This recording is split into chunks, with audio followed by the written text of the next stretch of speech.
How do you choose between the Pixel 5a with 5G and the Pixel 5? Well, the latter is discontinued, so the decision has sort of been made for you.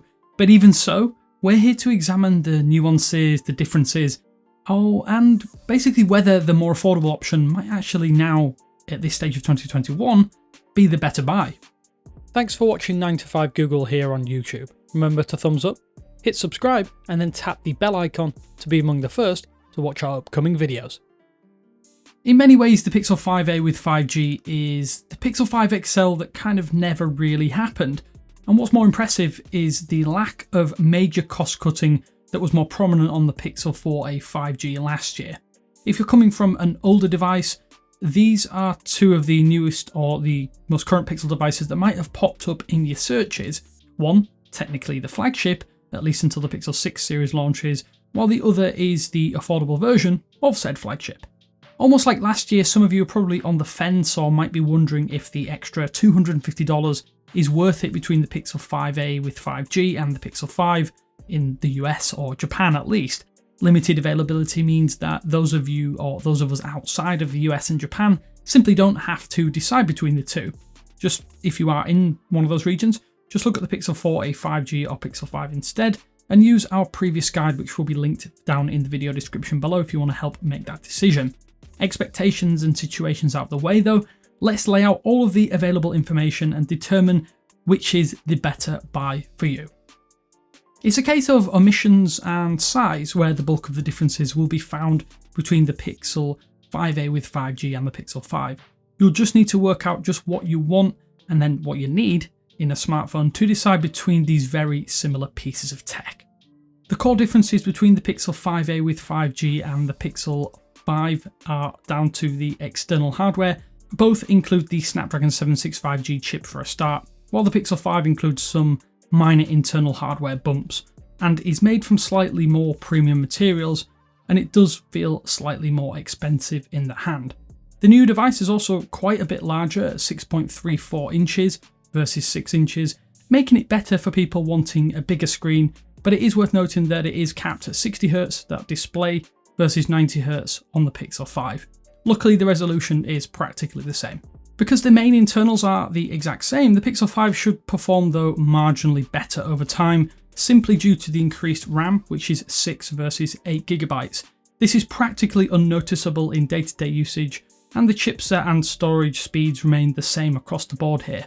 One bonus in favour of the Pixel 5 is undoubtedly that 90Hz panel, which does add a veneer of smoother performance, but this is simply due to the extra frames rather than any perceived or added under the hood grunt.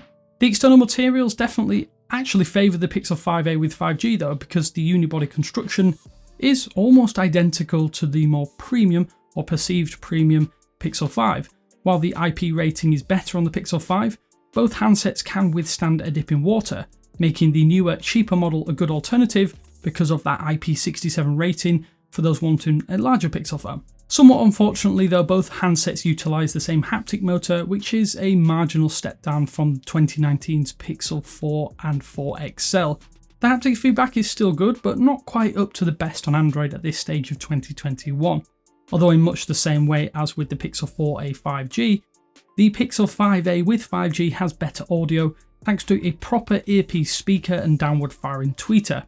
The Pixel 5a also includes a better audio experience because it includes the 3.5mm headphone port, and the Pixel 5's kind of flagship device has that under-display speaker and downward firing tweeter, which just isn't quite as good in practice.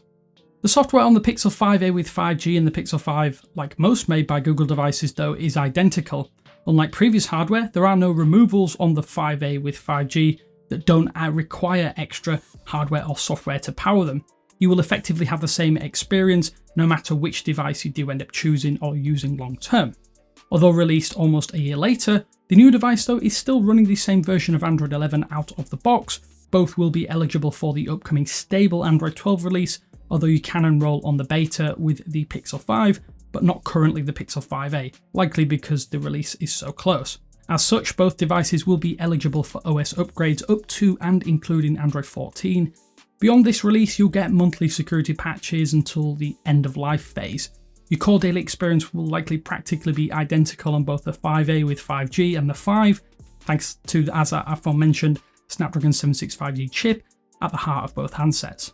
Now the battery is where things get interesting, as the newer device comes with a substantially larger internal cell than the flagship Pixel 5.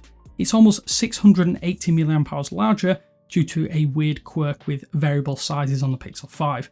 While the lifespan on 2020's flagship Pixel is fairly solid, the Pixel 5a with 5G is a battery beast thanks to that major uplift in internal cell size. Because the newer model also includes a 60Hz display, which undoubtedly helps with the lifespan, by tuning down to 90Hz or from 90 to 60 on the Pixel 5, you can just about eke out multiple days, but for sheer longevity, the Pixel 5a with 5G is the best made by Google phone to date.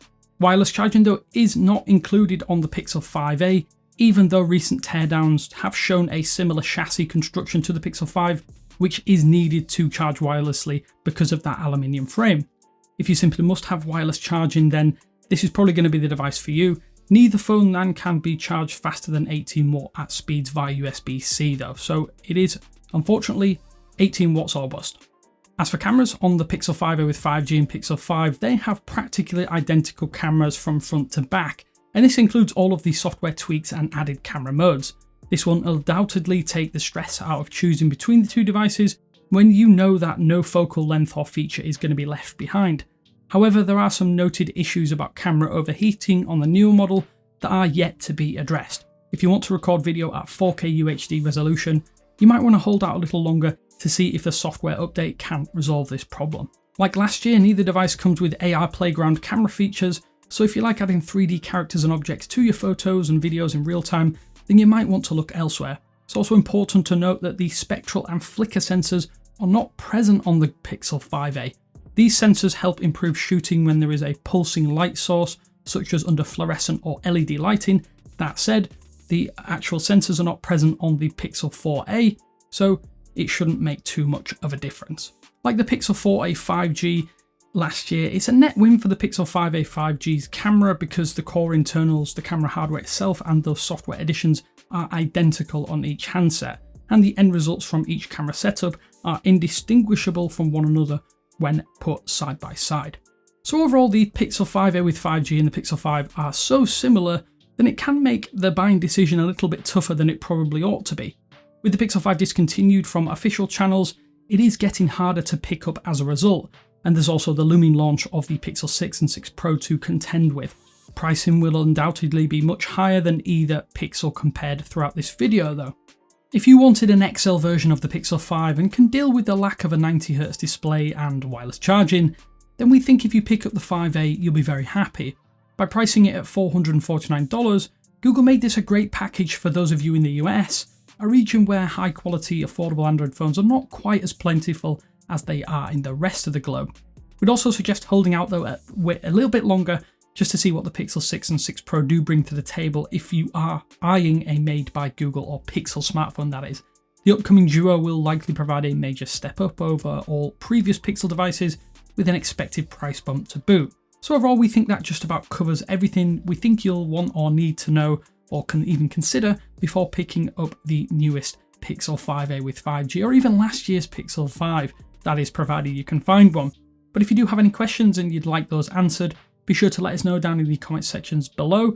Until next time, this is Damien with 95 Google saying thanks for watching, and I will speak to you later.